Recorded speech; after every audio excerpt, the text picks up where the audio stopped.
Good afternoon students. Today in this video we will learn about manometer and barometer. So what is a manometer? Manometer is a device used to measure the pressure exerted by liquid. Actually it can be used to measure the pressure exerted by gases also. Okay.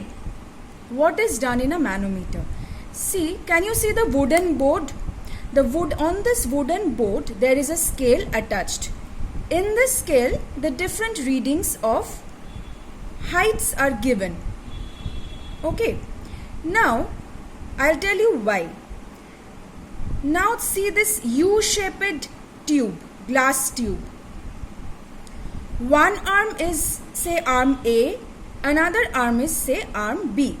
Now one arm, say arm A, is attached to a container. In this case, it is attached to a rubber pipe and thistle funnel. It's just one of the basic diagrams of manometer which has been provided to you. But in place of this, we can also use simply connecting this arm to a container, a glass container or in which the liquid is kept.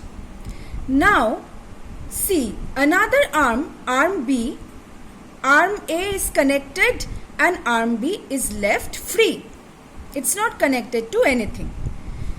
So that means, see, on this arm there will be the pressure exerted by the liquid, and of course the manometer, this tube is filled with a manometer fluid. It's generally taken as mercury because mercury doesn't wet the glass wall.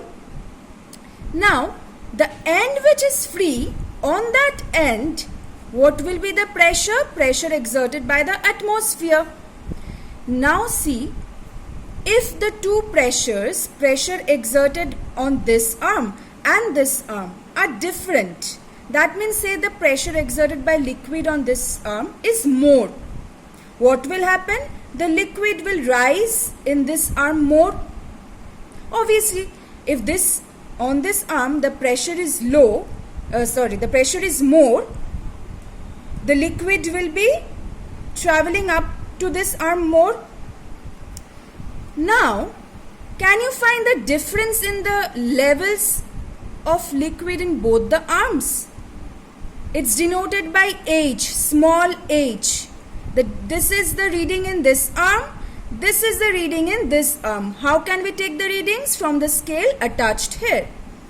So basically, if we find the difference in the readings, we will find the difference in pressure exerted by the liquid on this arm and that exerted by the atmosphere on this arm. So basically, actually, pressure is equal to H, that is the height of the liquid column, into density of the liquid into acceleration due to gravity. Now for a particular place, actually G is constant. And density, obviously for a liquid it is constant. Now height, see, you will find the difference in height. The difference in height in both the arms. So if I just note down the readings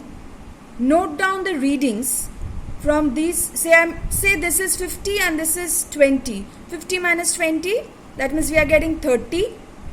So if we calculate the difference in the heights, we will be able to calculate the difference in pressure, and as a result we can calculate the pressure exerted by the liquid on this arm. How? By simply adding that to the pressure exerted by the atmosphere on this arm, and we know the value of atmospheric pressure. You don't need to know all these calculations. For your class, just know the basic utility of a manometer and the basic structure of manometer. You don't need to go to the details, and learn the basic principle. Learn the basic principle and the important labelings. Arm A, arm B, the wooden board, then the U-tube. Okay, these are all, and just note it carefully which one is H. Don't get confused. This is also important. Now a barometer. What is measured by a barometer? Atmospheric pressure. Okay, the instrument used to measure atmospheric pressure is barometer. Now, obviously we have learned in the previous class that the atmospheric pressure, it decreases with the increase in altitude. So it is maximum at the sea level. Now the first barometer was invented by, I hope you know the name of the scientist. That is why it is also known as Torricelli barometer. Now, what do we do in a barometer? We take a tube.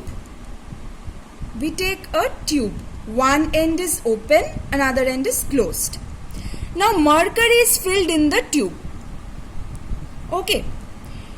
Now we just close this end with our finger and invert it. We are just taking the tube and we are inverting it and placing it inside a trough filled with mercury also. So what will happen? Some part of the mercury will float out and we will find that there is some vacuum created over this mercury column. This is known as a Torricellian vacuum.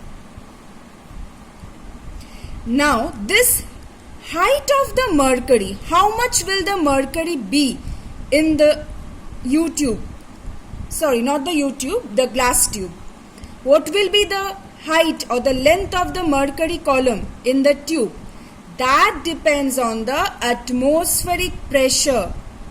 Because you know, we want to calculate the atmospheric pressure. Now see the atmospheric pressure, that is the pressure exerted by the atmosphere on this free surface of the mercury placed in the trough. It will force the mercury to rise above through this tube, right? For how long will it force? As long as the pressure exerted by the atmosphere on the free surface balances the pressure due to the mercury column, right? So when as soon as it balances, we will find that the mercury level will not come down more. It will be stagnant. So that gives us, in this case we are getting 76 centimeter. You know, at sea level the height of the mercury column is 76 centimeter. What does that mean? That means atmospheric pressure is equal to the pressure exerted by 76 centimeter of the mercury column. And it's very important, this height, the vertical height of the mercury column is independent of the shape and size of the tube, and also if we tilt the tube, it does not change. Okay. Now the question is, why do we use mercury and not water? See, I've provided with the advantages of mercury with respect to water as barometric liquid. Now, first of all, see the second point. Mercury can easily be obtained in pure state and it's opaque. Water is transparent, so it will be difficult for us to take the readings, right? But we can easily take the reading with the help of mercury. See the third point. Mercury does not stick to the walls of the glass, right? So water, obviously it sticks to the wall of the glass tube and obviously it will give us incorrect reading then. Again, see, mercury does not vaporize in vacuum, but water does. So if it vaporizes, then what will happen? It won't give us the accurate reading of the atmospheric pressure. Now see the first point. Mercury has the highest density among liquids. Do you remember the form which I just now told you? H into, say D is the density into G. Now what will happen? Since, see, density G is constant.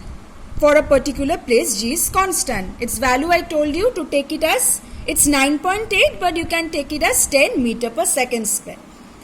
Now see, since mercury has very high density, see, compare this with water. That means basically mercury does not have to rise much in order to balance the atmospheric pressure, but water will have to rise much more in order to balance the atmospheric pressure. If suppose H, this value is very high, this value is very high. So this need not have to be much high in order to balance the atmospheric pressure.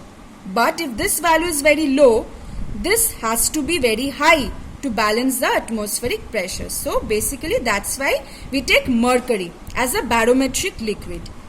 Now few disadvantages of simple mercury barometer. Now obviously, as you can see, you cannot carry this mercury barometer. It's not portable because it has a chance of leaking out. And also see the trough which we are using, that's open. The trough is open. Obviously this trough is open. So impurities can easily get mixed and it will give us impure mercury, so incorrect readings which we don't want, right? So these are few disadvantages of using the simple mercury barometer. In higher classes we will learn about the different forms of barometer also. So for this you just need to know what is barometer, the basic principle of the barometer, advantages of using mercury as barometric liquid, and also the disadvantages. Okay, so that's all for manometer and barometer. So we have completed the chapter. So go through it. If you find any difficulty or any problem, you can ask me.